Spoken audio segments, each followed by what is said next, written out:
traveler. Tonight's envelope arrived trembling at the corners, as if someone clutched it a little too tightly before deciding to let it go. Inside is a letter written in uneven strokes, the ink shaking across the page. A confession, perhaps, or a plea written too late. I'll leave that choice to you. What follows is the account of a young woman who wanted nothing more than a fresh start and found something waiting for her beneath the cushions. I finally moved out. After years trapped in a relationship that drained every spirit I had left, I signed the lease on a tiny apartment.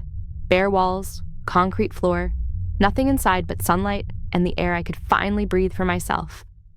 It wasn't much, but it was mine, my first real chance to start over. I found a sofa online for $40. The seller, Margaret, lived just down the block. She mentioned she used to be a nurse and now restored old furniture to keep her hands busy. My friend offered to help me pick up the sofa. She's the only one who stuck around after everything I'd been through. When my friend and I stepped into her home, the smell hit us first.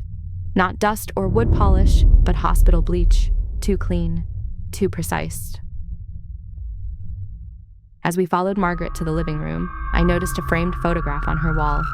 Margaret stood beside a man, maybe mid-30s, expression blank, posture stiff, eyes distant, like someone who didn't belong in the picture or in the house. She never mentioned him, and I didn't ask. Once we entered the room, I paused. The air around the sofa felt warm. Not cozy warm, body warm. When I pressed my hand on the cushion, I pulled it back immediately. It felt like someone had just gotten up. My friend tried lifting one end and nearly dropped it. "Why is this thing so heavy?" she whispered. Margaret laughed and kept laughing. Too long, too loud, like she was imitating a sound she hadn't used in years. Then she said, "It's full of memories, very clingy memories." And her smile vanished instantly. As we were carrying the sofa outside, Margaret suddenly asked, "Where do you live, dear?"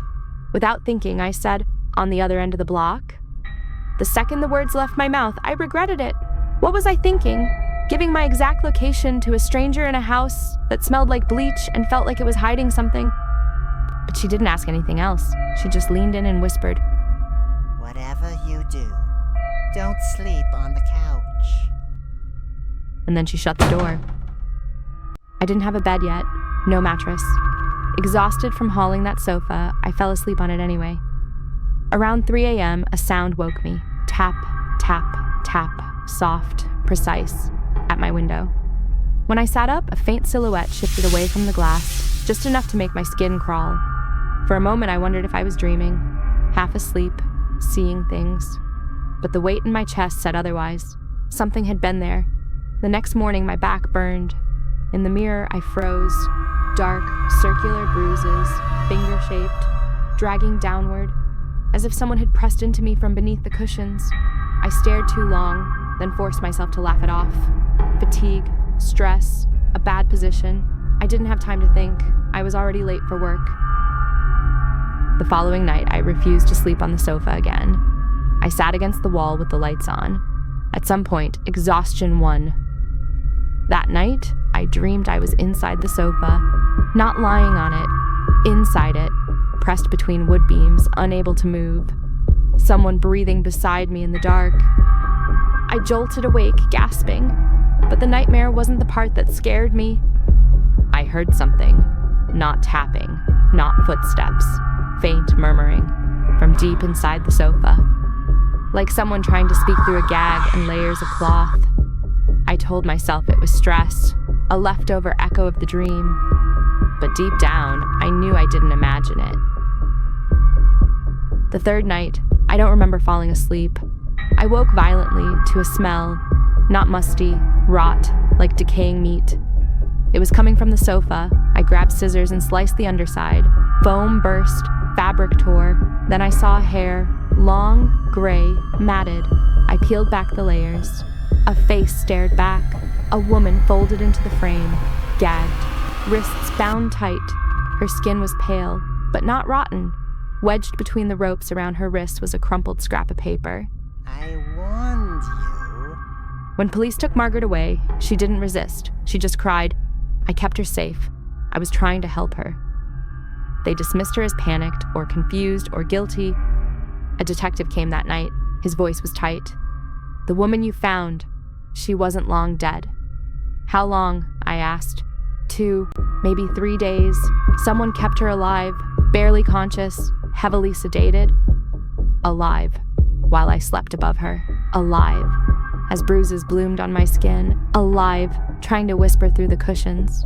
Then he added quietly, Margaret didn't do this alone. They searched Margaret's home and found a crawl space, a mattress, footprints in dust. One officer held up the photograph I'd seen earlier. Did she ever tell you she had a son? He asked. I shook my head. She does, he said. He's been missing 10 years. My friend brought a spare mattress, thin, but it felt like salvation. That night, away from the sofa, I slept. Just before dawn, fire closed around my ankles. I ripped the blanket away.